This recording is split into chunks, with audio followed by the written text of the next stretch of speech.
At 2:46 hours in the early morning, 8 Ukrainian long-range attack drones swept silently across the dark sky toward the Russian border. They carried thermobaric warheads weighing 20 kilograms each, enough heat and pressure to ignite millions of liters of stored fuel with a single hit. Their destination was the massive Novorossiysk oil depot, one of Russia's largest fuel storage hubs, and a critical supply point feeding military operations across the southern front. The drones had already traveled more than 400 kilometers, following a pre-programmed route that kept them hidden below radar and away from populated areas. For most of the night, everything went smoothly, until Russian monitors at a border station noticed a strange flicker on their long-range radar. It appeared for only 1 second, then vanished. The operator dismissed it, but that tiny flicker was the first sign that 8 low-flying Ukrainian drones were now deep inside Russian territory. The Russian side believed their air defenses made the depot completely untouchable. They were convinced nothing could penetrate the wall of radar, jammers, and anti-aircraft guns guarding their fuel reserves. They were fatally wrong, because just 42 kilometers away, the Ukrainian drones were lining up for the final attack run. And what happened next would turn Russia's night sky into a burning firestorm. Inside the Novorossiysk command center, Colonel Viktor Sokolov felt completely at ease. His facility was protected by 3 layers of air defense. The S-300 PM-2 battery watched the high sky and could strike aircraft out to 150 kilometers. Below that, 2 Panzer S-1 units scanned for drones and cruise missiles using radar capable of tracking tiny objects at close range. And surrounding the depot were older Zu-23 cannons, manually operated but still capable of firing 2,000 rounds per minute. Sokolov had overseen fuel convoys, storage operations, and military logistics here for nearly 2 years. They had done this routine over 100 times, and not once had Ukraine managed to touch this facility. Same procedures, same schedules, 0 problems. What Sokolov didn't know was that while his radar operators stared at their screens, they were completely blind to the threat approaching at low altitude. Hidden behind terrain folds and flying just 30 meters above the ground were Ukrainian UJ-25 modified drones, fitted with composite skins that absorbed radar signals. These were not the standard models used earlier in the war. Engineers in Dnipro had rebuilt them with extended-range antennas, electric motors that produced almost no heat signature, and flight algorithms designed to exploit gaps in Russian radar. Each drone cost under $40,000, while the Russian defenses surrounding the oil depot cost more than $60 million. For the past week, Ukrainian reconnaissance teams had monitored fuel shipments, guard rotations, power cuts, and radar blind spots around the facility. They discovered a 30-minute window just before dawn when radar coverage shifted as crews performed maintenance checks. That window was opening now, and the Ukrainian drones were already inside it.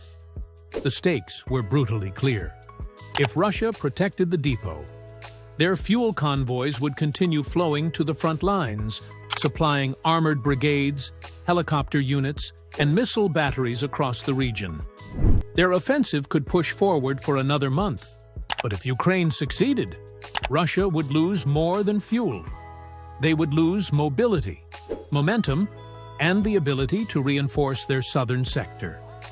At 2:51 hours, the lead drone activated its final approach mode.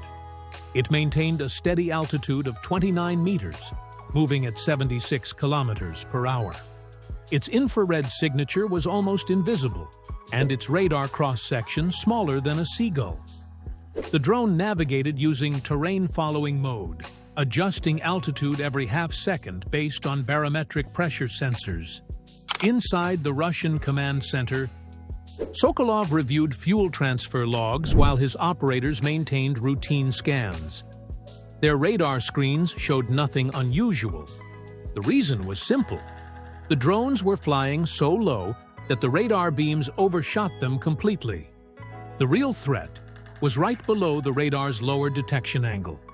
At 2:56, one Russian operator noticed a faint movement on the short-range radar, an odd flicker shaped like a distorted wave crest. It wasn't solid enough to classify as a drone, nor consistent enough to track. The system labeled it surface clutter. The Russians dismissed it, but as soon as the operator turned away, the flicker reappeared, this time accompanied by another, slightly stronger reading. The Russians increased sensitivity on the radar. Instantly, the Ukrainian drone dropped another meter in altitude, disappearing into the noise. To Russian radar, it now looked like nothing more than a small patch of cold air drifting above the field. Realizing something was off, Sokolov ordered a Panzer unit into high-alert scan mode. Powerful radar pulses swept across the field, searching for anything moving. The system detected a strange, low-speed object approaching at a shallow angle. The operator tried to lock onto it, but the object's altitude kept shifting, confusing the targeting software. Seconds later, the Panzer fired its first missile. A white streak tore into the sky, heading straight for the lead drone. But the drone deployed its countermeasure burst, micro-reflective strips that scattered the radar picture. In an instant, the Panzer lost lock. Instead of one target, the system saw 5. The missile detonated 50 meters off course, shredding nothing but empty night air. For the next few moments, chaos exploded across the perimeter. The Panzer's autocannons fired wildly into the dark as the drones dipped and weaved around trees and power lines. Every Russian move triggered an automatic drone counter. Operators tried to jam the drones, but they weren't using GPS. They were fully autonomous now. Ammunition dropped fast. Distance to target closed even faster. The drones were less than a kilometer from the perimeter. Then came the final obstacle. A patrol truck sat near the pipeline junction, and 2 soldiers stepped out, sweeping flashlights across the field. For a split second, one drone was illuminated. The soldiers opened fire. Rounds hit its tail, damaging the stabilizer. The drone wobbled violently. The Ukrainian operator had a choice: abort or sacrifice it. At 2:59 hours, the remaining drones surged forward, accelerating to full speed. They tore across the grass, skimmed over the outer security trench, and entered the depot perimeter. Russian defenses were overwhelmed. Radar screens filled with false echoes. The Panzer was out of missiles. The Zu-23 crews fired wildly, unable to distinguish drones from shadows in the dark. The Ukrainian drones weaved between fuel tanks, pipeline towers, and storage domes. They had less than 200 meters left before reaching their targets. The moment of truth had arrived. At 300 hours, the Ukrainian control station flashed the final command: execute. The first drone adjusted its angle and lined up perfectly with the main pipeline manifold, a steel structure carrying thousands of liters of fuel every minute. Russian guards sprinted across the platform, shouting orders and waving flashlights. They had no time. The drone's warhead armed itself. Impact was seconds away. The first drone struck the manifold at 301 hours, hitting the junction between pipelines. The explosion ripped through the steel frame, igniting pressurized fuel instantly. A roaring fireball shot 30 meters into the air. The second drone hit the central control station, obliterating power panels and shutting down all safety systems. The third drone slammed into a storage tank containing 10,000 tons of refined gasoline, causing it to rupture and spill fuel across the concrete. The fourth drone targeted the pumping station, sending a shockwave through the compressor units. The first explosion created a massive pressure shock that traveled through interconnected fuel lines. The sudden surge tore open auxiliary tanks, causing fuel to spray outward in every direction. Within seconds, the vapor ignited, creating a rolling fire wave across the depot floor. Temperatures soared above 2,000 degrees, hot enough to melt steel beams. The blast radius expanded rapidly, 50 meters, then 100, then 200. Tanks ruptured one after another in a deadly sequence. Secondary explosions erupted as diesel containers, pipeline valves, and electrical transformers ignited. Within 90 seconds, the entire depot turned into a burning crater. Flames reached 60 meters high. A column of black smoke climbed into the sky and could be seen from more than 20 kilometers away. The total damage was almost unimaginable. Millions of liters of fuel destroyed, dozens of structures consumed, and Russia's largest regional fuel hub wiped out in minutes. When the fire crews finally reached the site, they were stunned. Where the fuel depot once stood, there was only a sea of burning debris.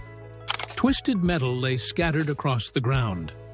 Fuel burned in deep pits. The night sky glowed orange from the flames still roaring uncontrollably.